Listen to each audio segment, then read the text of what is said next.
Hi అండి, నమస్తే.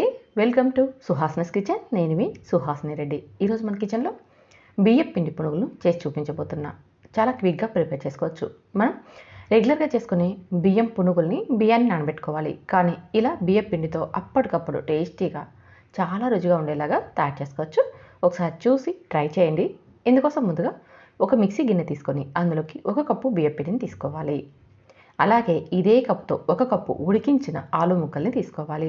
ఆలుని ఉడికించి తొక్కు తీసి ఇలా ముక్కలుగా కట్ చేసి అదే కప్పుతో కొలతగా తీసుకోవాలి. అలాగే ఇందులోకి 2 పచ్చిమిర్చి ముక్కలు, 1/2 ఇంచు అల్లంని కూడా తీసుకోవాలి. ఇవన్నీ కూడా అవసరమైతే కొద్దిగా నీళ్ళని వేసి మెత్తగా గ్రైండ్ చేసుకోవాలి. చూడండి, అలాగే ఇందులోకి 2 స్పూన్స్ సుజీని, అదేనండి బొంబాయి రవ్వని వేసుకోవాలి. ఇలా రవ్వను వేసుకోవడం వల్ల మనకి పైన లేయర్ అనేది క్రిస్పీగా వస్తుంది. చూస్తున్నారుగా, పిండి అనేది ఈ జారుగా ఉండేలాగా గ్రైండ్ చేసుకోవాలి. ఎక్కువ వాటర్ వేయకుండా కొద్దిగా వేసుకోవాలి. ఇలా వేసేసి ఈ పిండిని పక్కన పెట్టుకుందాం. ఇప్పుడు ఇందులోకి మనం చట్నీని ప్రిపేర్ చేసుకుందాం. దీనికోసం స్టవ్ మీద పెనం పెట్టుకొని అందులోకి 4 లేదా 5 పచ్చిమిర్చిని చిన్న ముక్కలుగా కట్ చేసి వేసి కొద్దిగా నూనెను వేసి బాగా వేయించుకోవాలి. పచ్చిమిర్చి అనేది మనకి బాగా వేగిపోతేనే ఈ చట్నీ రుచిగా ఉంటుంది. తర్వాత ఇందులోకి 1 కప్పు ఉల్లిపాయ ముక్కల్ని తీసుకోవాలి. ఇలా ఏదైనా కప్పు కొలతతో తీసుకున్నామంటే ఇందులోకి మిగతావన్నీ కూడా మనం కొలతతో వేసుకోవచ్చు. ఉల్లిపాయలు త్వరగా మగ్గిపోవాలంటే చిటికెడు ఉప్పును వేసుకున్నాం అనుకోండి, ఉల్లిపాయలు అనేది మనకి త్వరగా ఫ్రై అయిపోతాయి. ఇలా మధ్య మధ్యలో కలుపుతూ ఉల్లిపాయ ముక్కల్ని చూడండి ఈ విధంగా బాగా వేయించుకోవాలి.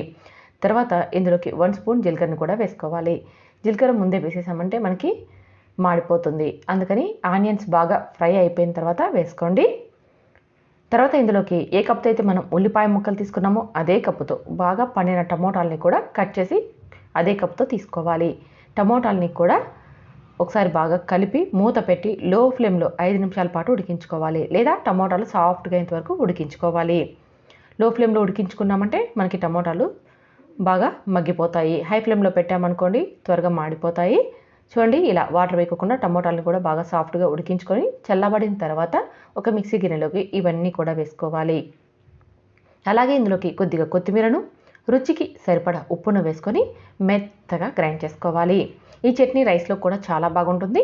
రైస్లోకి చేసుకుంటున్నట్టయితే కచ్చాపచ్చగా గ్రైండ్ చేసుకోవాలి. అదే టిఫిన్స్లోకి అయితే మెత్తగా గ్రైండ్ చేసుకోవాలి. అన్ని రకాల టిఫిన్స్లోకి చాలా బాగుంటుంది. తప్పకుండా ట్రై చేయండి. ఈలోపు మనకి పిండి అనేది కాస్త సెట్ అయిపోయి ఉంటుందండి. ఇప్పుడు ఇందులోకి రుచికి సరిపడా ఉప్పును, అలాగే కొద్దిగా వంట సోడాని, అలాగే కట్ చేసుకున్న ఒక ఆనియన్ని, కొద్దిగా కొత్తిమీర తరుగుని, అలాగే 1 స్పూన్ జీలకర్రని కూడా వేసుకోవాలి. ఇదంతా కూడా బాగా కలిసేలాగా కలుపుకోవాలి. చూడండి, ఇలా బీట్ చేస్తూ అంతా బాగా కలిసేలాగా కలుపుకున్నామంటే మనకి బాగా పొంగుతూ వస్తాయి పునుగులు అనేది. చూస్తున్నారుగా, ఈ విధంగా అంత బాగా కలిపి పక్కన పెట్టుకోవాలి.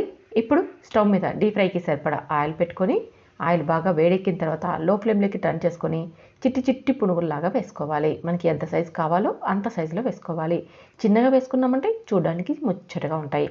ఇలా ఆయిల్కి సరిపడా మొత్తం వేసేసుకొని ఇప్పుడు మంటని మీడియం ఫ్లేమ్లోకి హై ఫ్లేమ్లోకి టర్న్ చేసుకుంటూ వీటిని గోల్డెన్ కలర్ వచ్చేదాకా ఫ్రై చేసుకోవాలి. మనం ఆలు వేసినందువల్ల ఇవి చాలా స్మూత్గా ఉంటాయి. అంటే ఒకటికి ఒకటి అతుక్కుంటాయి, అలాగే పెనానికి కూడా అతుక్కుంటాయి అన్నమాట. అందుకోసమని స్మూత్గా అటు ఇటు కలిపామంటే ఒకసారి ఇవి కాస్త ఫ్రై అయిపోయాయి అనుకోండి, ఇప్పుడు బాగా విడిపోతాయి. ఇలా అన్నీ కూడా ఆయిల్లో బాగా అటు ఇటు తిప్పుతూ బాగా ఫ్రై చేసుకోవాలి. వీటిని గోల్డెన్ కలర్ వచ్చేదాకా ఫ్రై చేసుకున్నామంటే ఆయిల్ తక్కువ పీల్చుకుంటాయి. కాస్త వైట్గా ఉన్నప్పుడే తీసేసామనుకోండి, ఇవి ఆయిల్ ఎక్కువ పీల్చుకుంటాయి.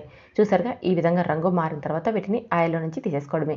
ఇదే విధంగా మిగిలిన పిండినంతా కూడా మనం ఆయిల్లో డీప్ ఫ్రై చేసి తీసేసుకోవాలి. అంతే, చిట్టి చిట్టి పునుగులు రెడీ అయిపోయి అప్పటికప్పుడు మనం బియ్యం పిండితో ఇలా తయారు చేసుకోవచ్చు. మార్నింగ్ టైంలో బ్రేక్ఫాస్ట్కి అయినా, ఈవినింగ్ టైంలో స్నాక్స్కి అయినా, లేదంటే ఇంటికి ఎవరైనా అతిథులు వచ్చినప్పుడు ఒకే 1 కప్పు బియ్యం పిండి ఉంటే చాలు, మనం ఈ పునుగుల్ని ప్రిపేర్ చేసుకోవచ్చు. చాలామందికి శనగపిండి పడదు కదా, వడలంటే ఇష్టపడేవారు ఇలా ఒకసారి బియ్యపిండితో ట్రై చేయండి. చాలా చాలా రుచిగా ఉంటాయి.